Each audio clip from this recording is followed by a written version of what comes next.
แรงเพื่อกินเพียงเลือกกินตนเมื่อเช้าหน้าข้ามจนได้ยังฝูงฝนฟ้าด้วยทีหน้าติดใจได้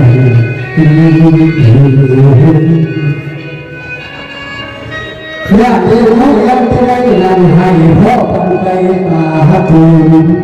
ผู้เวลานั้นเสียผู้นั้นก็วันนี้เป็นเราสิ่งและแถวสวงอยู่กลางตามสายทางรถอยู่พานเหตุจะจูและพัฒนาวันเกิดเรื่องที่บางมองในรังกันเราพูดแล้วแล้วแต่เดินทั้งไฟกำลังอยู่ของกระพงโลกคนผู้เล็กนั่งทนแต่บนตาแรงเพราะความเงินหาทุกสิ่งเรื่องอีกคนแก่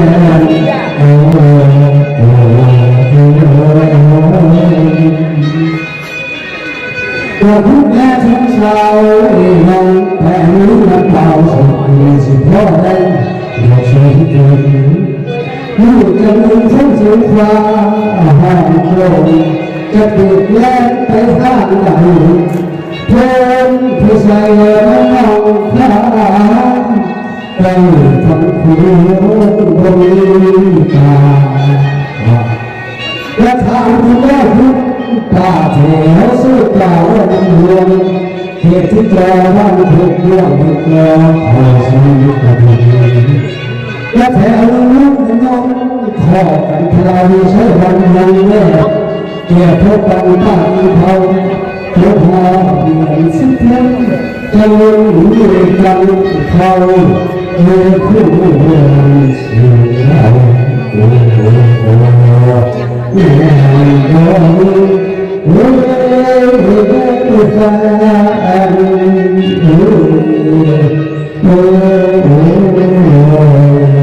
ลำเลียง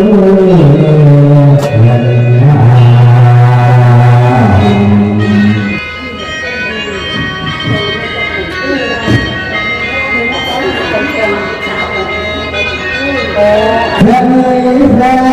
ขอเลี้ยงบทรถเจริญพาจนท่านท่านสมัยท่านกับใจคนฟังโอ้ยพวงต่อได้ชอบชมเมื่อมาถึงแล้วหากันพามองถึงทองแป้วเสียงทองสุภาเจ้า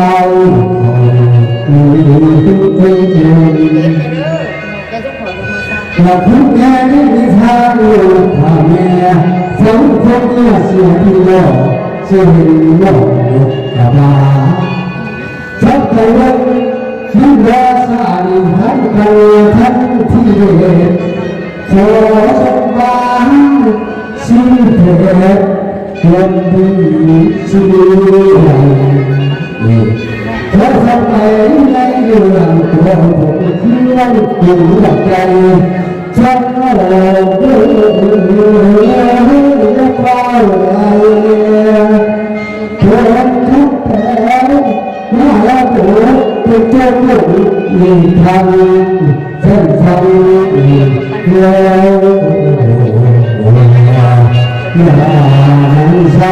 ำมันแรงมีเสีย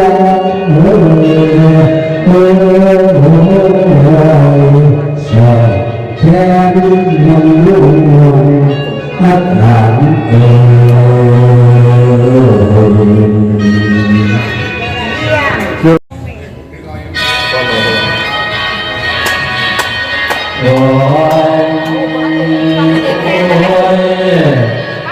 กับคุณพ่อเอ๋ยจัดสถานยายหมูเยี่ยมจันทร์วันองค์สมเด็จพระบรมครูเทพนาถทำให้เป็นนาแต่ยินวอนของเจ้าของพระองค์ทั้งพระอานนท์ เมื่อเช้านี้พระเจ้าเสด็จพระบรมครูเทพนาถทำให้เป็นนา เมื่อเช้านี้พระเจ้าเสด็จพระบรมครูเทพนาถทำให้เป็นนา ยากันเมาหัวพอเรื่องเสียให้เสียว่าไอ้น้ำสอนผู้ว่าโลกตาเด็กหลงมีนั่นคือคงไปว่าคนคนมันหลายที่รักเกิดเรื่องคนเราเกิดแก่แพ้ผ่านผมไม่ได้ที่มาไม่ว่าพอดีฝากไว้บ้างมาหัวข้างเราเป็นว่าล้อไฟเป็นหลวงตัวเจ้าไปอีกอย่างผมเล่าว่าแจ้งแก่โลกโลกอยู่กับทุกวันมันมีกันกับโลกยาพ้องวันแต่ในผมบอกทางเรื่องบ้านถึงเวลามาเลยทั้งเล็กน้อยผู้ใหญ่หากความตายมาจันโยที่ขอไม่แม่รอฟังรัฐไทยไป